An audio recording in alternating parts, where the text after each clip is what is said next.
देखिए, आसिफ इस पैनल को आगे बढ़ाएंगे और एमएसएमई सेक्टर में सरकार का क्या विजन है आने वाले समय में, क्योंकि हर किसी को सरकारी नौकरी नहीं मिल सकती है। तो ऐसे में किस तरीके से प्रदेश में रोजगार के ऐसे अवसर पैदा किए जाएं कि सामने वाला व्यक्ति भी रोजगार देने के लायक बन सके। एमएसएमई सेक्टर में सरकार किस तरह के कदम उठा रही है, इस बारे में पूरा पैनल ये रहेगा। Asif, over to you. धन्यवाद पूजा सर, बहुत स्वागत है आपका जी मध्य प्रदेश छत्तीसगढ़ के इस मंच पर। और इस कार्यक्रम का नाम है उड़ान। उड़ान मिलेगी खेती से, किसानी से, उद्योगों से। खेती किसानी की बात हमने की अभी कमल पटेल जी से, और अब उद्योगों की बात करेंगे, लघु, छोटे और माइक्रो जो उद्योग हैं। सर, पहला सवाल तो मेरा यही है आपसे कि बड़े उद्योग देश में हैं, कम हैं, लेकिन छोटे मंझले और जो माइक्रो हैं वो बहुत बड़ी भूमिका निभाते हैं और वो कई लोगों को रोजगार उपलब्ध कराते हैं। तो आपका विभाग साइंस टेक्नोलॉजी भी आपके पास है सर, एमएसएमई आपके पास है। एमएसएमई मध्य प्रदेश के विकास को कैसे नई उड़ान देगा? वास्तव में आज मध्य प्रदेश या भारत पूरे की भी अपन देखें तो सबसे बड़ा चैलेंज है एम्प्लॉयमेंट, रोजगार। रोजगार हमारा कहीं ना कहीं दो दृष्टिकोण से आ सकता था।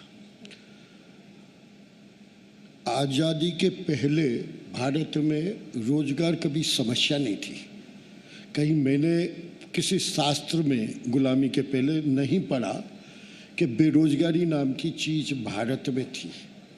क्यों आई, कैसे आई? एक एंगल वो है। दूसरा एंगल ये है कि जब आ गई तो उससे कैसे निपटा जाए।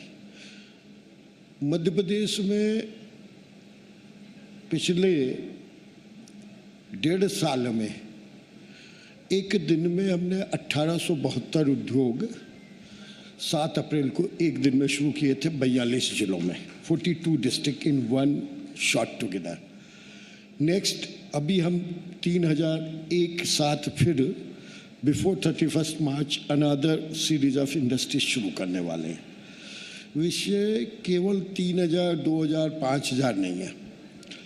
उद्योग के साथ आज के बच्चे को रोजगार कैसे मिले या वो एम्प्लॉयबल कैसे हो, वो भी एक सबसे बड़ा चैलेंज है। मैं आपको 3 महीने पहले का एक घटना बताता हूँ। टीसीएस और इन्फोसिस को मध्य प्रदेश सरकार ने नोटिस दिया। 10-10 हज़ार बच्चों को उन्हें एम्प्लॉयमेंट देना था, 12-12 हज़ार को। They could not find more than 4000 each, 7000 दोनों के मिला के एम्प्लॉय थे।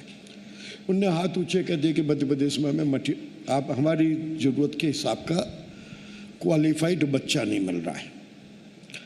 नोटिस दे दिया, परेशान हुए। दोनों तरफ से परेशानी हो गई। सरकार की तरफ से ये परेशानी कि अगर टीसीएस और इन्फोसिस जैसी कंपनियां मध्य प्रदेश में नहीं रहे तो बदनामी, और रहे और जिस पर्पज से हमने ज़मीनें दी उनको 100-100, 150 एकड़, हम जस्टिफाई नहीं कर रहे हैं। कॉमन आदमी को तो हम नोटिस दे दें और उनको ना दें। एक दिन हम बैठे, पूरा दिन I spend 4 hours in TCS, 4 hours इन इन्फोसिस। उनकी प्रॉब्लम को समझा। व्हाट डज दे से, हमें जो मटेरियल आ रहा है, यूनिवर्सिटी मटेरियल तैयार करती है, 10 साल में एक बार कोर्स डिज़ाइन करती है। टेक्नोलॉजी और ज़रूरतें 2 से 3 साल में बदल रही है। Now who will match the gap in between? After 4 hours discussion, it was decided कि एक फाइनल ईयर के बच्चों को 2 घंटे TCS और इन्फोसिस की फैकल्टी अलग अलग यूनिवर्सिटी जो भी जॉइंट वेंचर करेगी उनके कैंपस में जाके पढ़ाएगी और उनको ये कहेगी कि वो हमारी चीज़ अगर पढ़ाने लगेंगे तो हम 100% प्लेसमेंट देंगे। Only with 1 round of meeting in next 40 days they employ more than 1,000-1,200 kids। कितनी बड़ी बात है। IT सेक्टर में one of the best companies में प्लेसमेंट। और उसका अगला स्टेप अगर मैं देखूं, दे इमीडिएटली से थॉट कि सब आज की तारीख में मैंने 3 साल पहले मेरी विधानसभा के सभी स्कूलों को डिजिटल किया था, 4 साल पहले। पिछले कोरोना के समय मैंने 700 बच्चों को टैबलेट दिया, 250 को पहले दिया और 350 को बाद में दिया। 250 को टैबलेट दिया, स्कूल बंद थे, कोचिंग इंस्टीट्यूट 1 साल सब बंद थी। 12th के बच्चों को ऑनलाइन कोचिंग देने से 10 बच्चे मेरे JEE Mains and NEET clear कर गए without any, and that is 100% rural. मेरे यहाँ 10,000 से ज़्यादा की पॉपुलेशन का गांव नहीं है, 350 गांव के, जिनको अंग्रेजी बोलने में घबराते थे, सिर्फ उन्हें अपॉर्चुनिटी मिली। Now what is all this things communicate. उसके बाद तय किया मैं अब 6ठी क्लास से मेरी विधानसभा के सभी सरकारी स्कूलों को कंप्यूटर फ्रेंडली बना रहा हूँ। तो computer is what, you should know how to give the instruction and how to take the result out of the computer, how to instruct in his language and take the answer in our language. हमारा काम वो पूरा करने को कितना fast कर सके। 6ठी से बच्चों को लिया, 2000 बच्चों को मैंने इन्फोसिस से मेरे स्कूल के बच्चों को कनेक्ट कर दिया। एक एंगल हुआ टेक्नोलॉजी का, दूसरा एंगल आता है इंडस्ट्री का। अब ये जब 5000 इंडस्ट्री आई, पहले क्यों नहीं आई?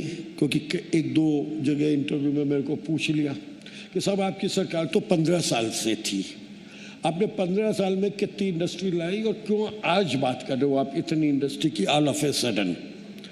तो आई सेड दैट 10 साल पहले जब हमारी सरकार आई थी 2003 में, Madhya Pradesh 2700 megawatt power produce करता था, मुश्किल से 2 घंटे रूरल बेल्ट में और 6 से 8 घंटे कमिश्नरी लेवल पे बिजली देता था। किसानों को तो 2 घंटे भी बड़ी मुश्किल से मिलती थी। एट दैट टाइम अगर मैं किसी इंडस्ट्री को इनवाइट करता तो कहाँ से लगाता बिना पावर के? तो जब हम 10 साल में पावर सरप्लस हुए तब हमारा इंफ्रास्ट्रक्चर बना, हमारा एजुकेशन का लेवल, हमारा स्किल डेवलपमेंट हुआ, अब जाके इंडस्ट्री की आई। Now here again I see another very big opportunity कि there should be a leader who should be in a position to give a confidence to entrepreneur that what he is investing will be multiplied and internationally he will be successful only when then there is a opportunity.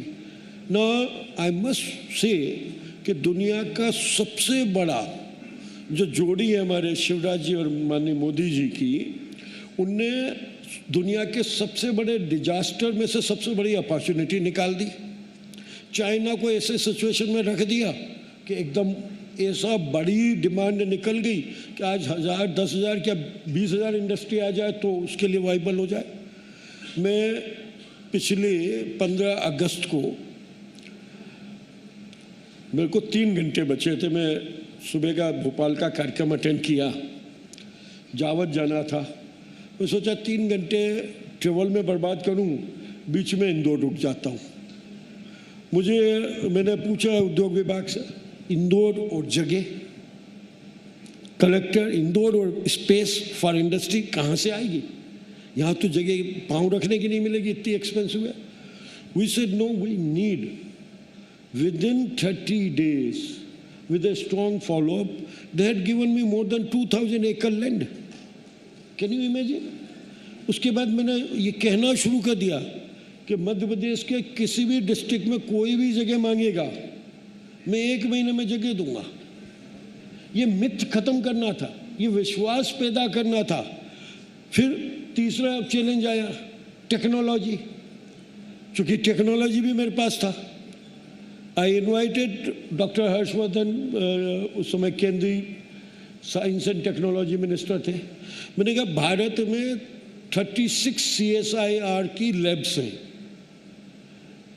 Each lab अपने आप में अलग अलग product में दुनिया के सबसे अच्छे प्रोडक्ट के कॉन्सेप्ट डिज़ाइन करते हैं, उसकी इकोनॉमी डिज़ाइन करते हैं, उसके बारे में पूरा मॉड्यूल बना के देते हैं.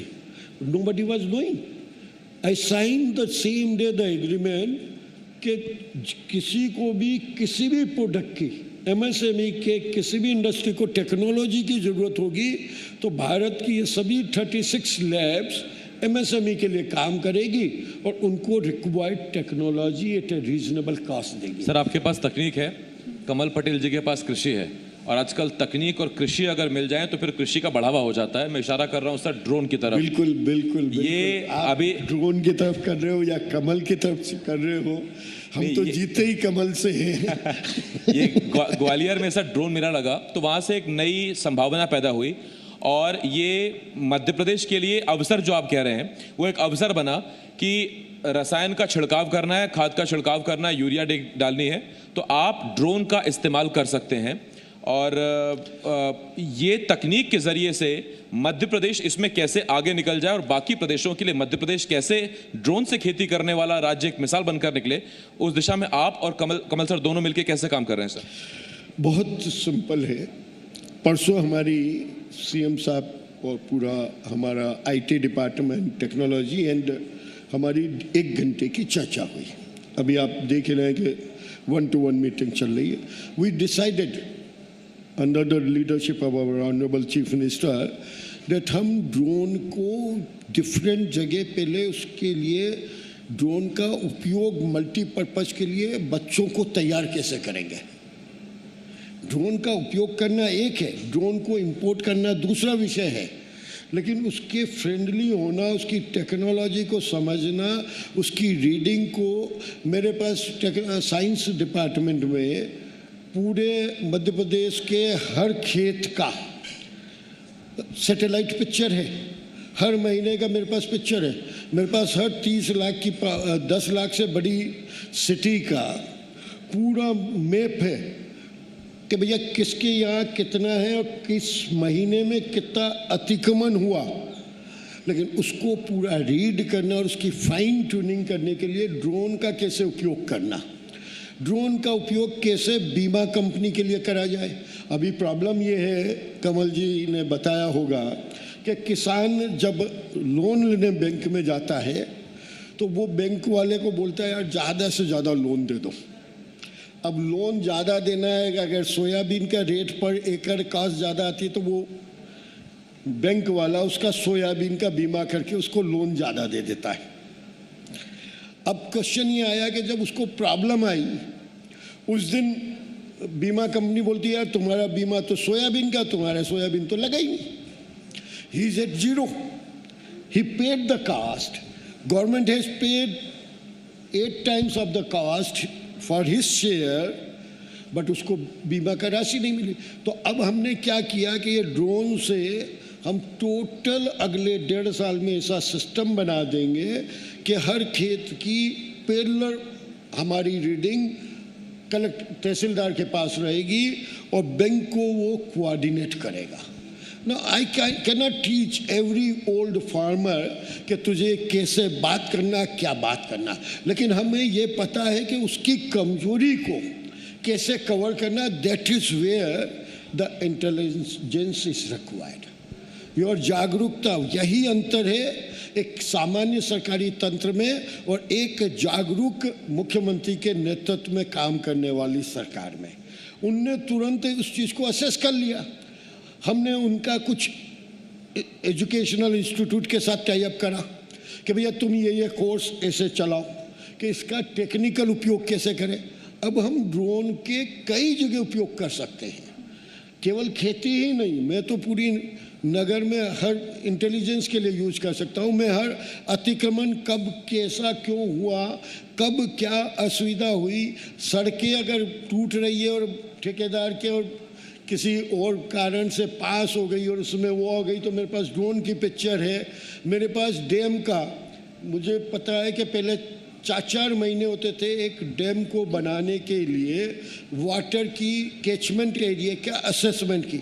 मैं एक दिन में कैचमेंट एरिया असेस कर देता हूँ. किसी आदमी को भेजने की ज़रूरत नहीं, मैं सैटेलाइट पिक्चर देखता हूँ, वहीं बैठ के असेस कर देता हूँ. एक दिन में मैं डिज़ाइन दे देता हूँ डैम बनाने की. तो टेक्नोलॉजी डिपार्टमेंट शायद बहुत बड़ा डिपार्टमेंट है आज तक कभी किसी भी स्टेट ने उस पर फोकस ही नहीं किया। हमने अभी कल तय किया, हम एक टेक्नोलॉजी मिशन के लिए टेक्नोलॉजी एडवाइजरी बोर्ड बनाएंगे। इंडिया के और इंटरनेशनल बेस्ट कंसल्टेंट और बेस्ट एडवाइजर हम उसमें रखेंगे और ये तय करेंगे कि कौन सी टेक्नोलॉजी। और वैसे अगर मैं एक बात कहूँ, कई बार अजीब लगता है मुझे कि वास्तव में समाज की expectation with the leaders is slightly confused. Leader का एक्चुअल काम होता है आज के 5 साल बाद क्या ज़रूरत है, 10 साल बाद क्या ज़रूरत है, 20 साल बाद क्या ज़रूरत है, और उसकी प्लानिंग कर कर उसका एडवांस में तैयारी करना। ड्रोन हो, टेक्नोलॉजी हो, एम्प्लॉयमेंट हो, एम्प्लॉयमेंट में किस लेवल का एजुकेशन हो, कौन से कोर्सेज के बारे में डिज़ाइन हो, उसकी कोर्सेज की डिज़ाइन आने वाले 5 साल में कौन सी टेक्नोलॉजी आएगी उससे कितनी अलाइनमेंट में है, ये काम होता है। और ये काम पहली बार लंबे समय के बाद जब हम सड़क, बिजली, पानी और बेसिक इंफ्रास्ट्रक्चर से फ्री हुए तो हम बात। आज मैं एक चीज़ और बताने में बड़ी मुझे खुशी होती है, जावद विधानसभा में मेरे 350 गांव हैं। पूरी दुनिया बीमारी के बाद इलाज की बात करती है। आई हैव डिसाइडेड कि भैया मैं बाद के इलाज की बात नहीं करूंगा, मैं प्रिवेंटिव करूंगा। मेरे विधानसभा के 1.5 लाख लोगों को जो 35 साल से ऊपर है, सबका पूरा मेडिकल रिकॉर्ड मेरे कंप्यूटर पे है। उसका ईसीजी, उसका हार्ट, लीवर, किडनी, उसकी बोन डेंसिटी, उसकी चेस्ट की एक्सरे, उसकी लंग्स की कैपेसिटी, उसके थायराइड के टेस्ट, और ये सब मुझे मात्र 250 रुपया कास्ट किया पर person. I said that this is totally different way of thinking with the technology. If you start playing with the technology, वो बैठे हैं डॉक्टर भंडारी यहाँ, मैं अगर उनसे पूछूं 250 रुपये में वो एक टेस्ट मुश्किल से होता है। और हमने ये सब टेस्ट करके ऑनलाइन डाटा बना दिया, क्योंकि आज हमने कोरोना को हमने क्या सिखाया कोरोना से, कि जब तक आपको सर्जरी ना करानी हो तब तक आपको किसी बड़े अस्पताल जहां कई टाइप के पेशेंट हैं, कई टाइप के इन्फेक्शन की गुंजाइश हो, उससे आपको अपने आप को कैसे प्रोटेक्ट करना।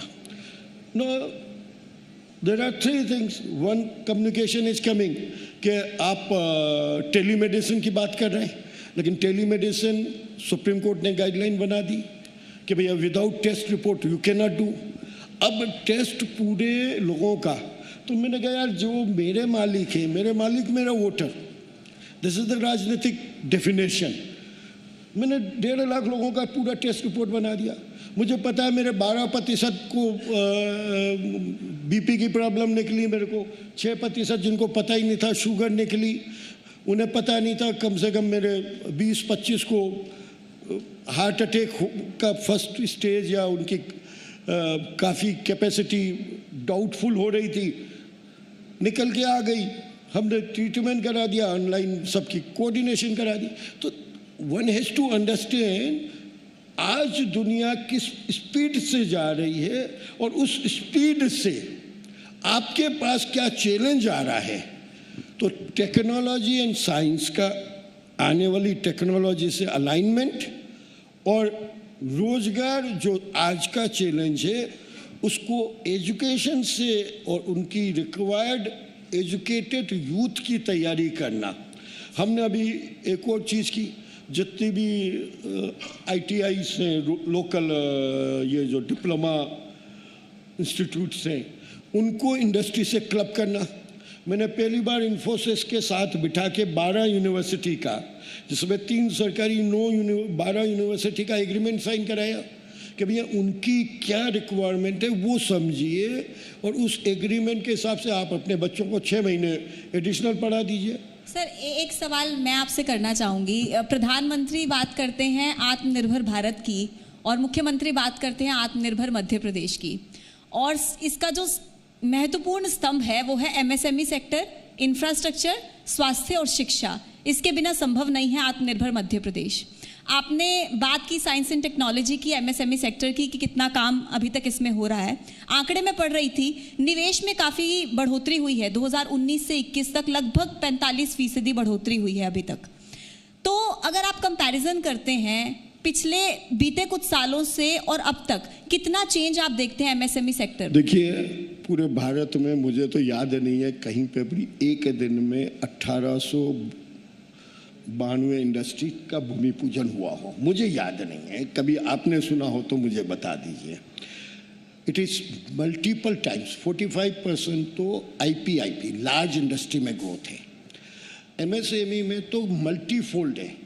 और जब मैं बात कर रहा हूँ कि मैं आने वाले 3 महीने में वो 3000 इंडस्ट्री ला रहा हूँ, तो ये तो कई गुना होगी, 2, 4, 10 गुना नहीं है। मैं अभी 12 तारीख को एक दिन में 3 लाख लोगों को एक साथ रोजगार दे रहा हूँ। एमएसएमई डिपार्टमेंट, हम जबलपुर में हमारे माननीय मुख्यमंत्री कार्यक्रम करेंगे। रोजगार मेला हमने टारगेट किया है कि अगले 2 वर्षों में हम 30 लाख नए जॉब क्रिएशन करेंगे। 30 lakhs। Can you imagine? What are we talking? We are talking on a different speed, a different space. We are not now कि हमने 20% ग्रोथ कर दिया है। मैं कोई नौकरी करने थोड़ी आया हूँ। ये काम होता है जो सर्विस करता है कि भैया मेरे को 15% ग्रोथ इस साल दी तो अगले 5 साल भी 15% ग्रोथ देनी पड़ेगी। तो वो कर्टेल करता है, वो कैलकुलेट करता है। कल को ऐसा ना हो कि 2 साल बाद मैनेजमेंट मुझे लात मार के निकाल दे कि तुम उतनी स्पीड मेंटेन नहीं कर पाए तो तुम under valuation. We are multiplying in so many fold, we are not in percentage. हम अगर 30 लाख लोगों को 2 साल में रोजगार देंगे, बहुत बड़ा अचीवमेंट है। भारत की one of the biggest news होगी और वो हम अचीव करके बताएंगे। एक दिन में 3 लाख लोग, कभी आपने सुना पूरे 52 जिलों में एक साथ हम रोजगार की एक्सरसाइज करके एक साथ लगाएंगे और वो डिस्ट्रिक्ट वाइज हम आपको डाटा देंगे। अब कहीं से भी वेरीफाई करो, कोई ज़रूरी थोड़ी है। चावल पकाते हैं तो सब चावल थोड़ी देखते हैं, 2-4 चावल देखते हैं। आप किसी क्या लगता है ये स्पीड काफ़ी है या और बढ़ेगी अभी आगे? नहीं, स्पीड तो कभी भी हमेशा, जब तक जीवन है तब तक हर दिन नया सपना, हर दिन नई स्पीड, हर दिन नई तेजी से दौड़ना पड़ेगा। नहीं तो ये दुनिया आपको जिंदा नहीं रहने देगी। दुनिया आउटडेटेड आदमी को कभी भी सस्टेन नहीं करती है। अब स्पीड बढ़ानी है, लेकिन स्पीड बढ़ाने के लिए जो चीज़ें चाहिए उस पर भी फोकस चाहिए। पहले हमको ज़रूरत थी सरप्लस बिजली की, पहले ज़रूरत थी हमको एक्सप्रेस हाईवेज की। मुझे याद है जब पहली बार अटल जी के यहाँ सरकार में बात हो रही थी तो प्रधानमंत्री सड़क और चारों क्वाड्रियल को ज्वाइन करने की, मैं भी उस बैठक में बैठा हुआ था, चतुर्भुज योजना में। तो बात इसलिए नहीं उठी थी कि सड़क बनाना है, बात इसलिए उठी थी कि पर किलोमीटर ट्रांसपोर्ट कास्ट कैसे कंट्रोल की जाए।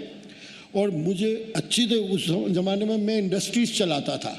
तो मैं भोपाल, दिल्ली से नोएडा की मेरी फैक्ट्री से मेरी भोपाल फैक्ट्री, मेरी जयपुर फैक्ट्री में जब सामान जाता था तो 6 दिन लगते थे। एक ट्रक की कास्ट आती थी मेरी उस समय 30,000। आज उससे 4 गुना ज़्यादा डीजल महंगा है, 3 गुना। आज मैं 1.5 दिन में मेरा ट्रक पहुंचता है। मेरी इन्वेंट्री कास्ट, मेरी ट्रांजिट कास्ट, मेरी इंश्योरेंस कास्ट, मेरी पर टन ट्रेवल कास्ट, ये सब कम हुई क्योंकि उस दिन हमने बैठकर ये योजना बनाई कि हमें ट्रांसपोर्ट कास्ट कवर करना है, उसके लिए इंफ्रास्ट्रक्चर। और उससे फिर सबको सुविधा हुई और फिर धीरे धीरे ऐसी लाइन बन गई कि आज हर गांव, हर खेत तक। अब कई बार बोलते हैं, बैठे हमारे कृषि मंत्री जी से पूछो कि यार खेत तक सड़क बनाने से खेत में क्यों आउटपुट बढ़ जाता है? कोई कोरिलेशन तो नहीं निकलता है? निकलता है क्या कि भैया खेत तो वही रहेगा, किसान भी वही है, लेकिन उसका सुपरविजन 4 गुना बढ़ जाता है। उसकी वैल्यूएशन 4 गुनी बढ़ गई तो उसके दिमाग में प्रेशर आता है, यार मेरी इतनी ज़मीन पे इतना मेरा पैसा है तो मुझे कम से कम कितना प्रॉफिट चाहिए। तो कंपलसरी उसकी सोच बदली, कंपलसरी उसकी डिमांड बदली, डिजिटलाइजेशन हुआ। मुझे याद है कई बार कई लोग कई बात बोलते हैं मैं गारंटी के साथ कहता हूँ कि जो ऑटोमेशन ऑफ डिजिटलाइजेशन हुआ वो पहली बार उस समय हुआ 78 में, जब पहली बार क्रॉस बार एक्सचेंज खत्म होके ऑटोमेटिक डिजिटल एक्सचेंज लगे। उसके पहले हमें याद है, बचपन में आपने भी देखा होगा, वो कि कॉल मिलाना होता था तो वो जीरो दबाते थे, ट्रंक कॉल लगाते थे 1-1 घंटे, और टेलीफोन एक्सचेंज वाले से दोस्ती रखो, दुनिया भर की बातें होती थी। बहुत बड़ा एक अनएम्प्लॉयमेंट का रेशो निकला था 80 में, क्योंकि डिजिटलाइज हुआ तो पूरी जितने लाखों की संख्या में टेलीफोन ऑपरेटर ख़त्म हुए। तो ड्राइव कहाँ से शुरू हुई, ये सब चीज़ें भी याद रखनी पड़ती है। ठीक सर, बहुत धन्यवाद है ओम प्रकाश सकलेचा जी हमारे साथ बातचीत करने के लिए सर। और एमएसएमई और साइंस टेक्नोलॉजी, क्योंकि ये दोनों विभाग आपस में रोजगार बढ़ाने के लिए बहुत अहम है, और विज्ञान के जरिए से रोजगार कैसे बढ़े, और रोजगार मेला भी आ रहा है, युवाओं को भी उसका इंतजार है, क्योंकि सिर्फ सरकारी नौकरी नहीं बल्कि स्वरोजगार और बाकी क्षेत्रों में भी रोजगार बढ़े, इसी की उम्मीद करते हैं हम भी। बहुत धन्यवाद सर आपका। Thank you very much. Sir please आप मंच पर बने रहें, आपने इतना कीमती वक्त हमें दिया है। और मैं मोहित सर को मंच पर बुलाना चाहूंगी, जी मध्य प्रदेश छत्तीसगढ़ के एडिटर मोहित सर को। प्लीज सर मंच पर आएं और सर का ऑनर करें।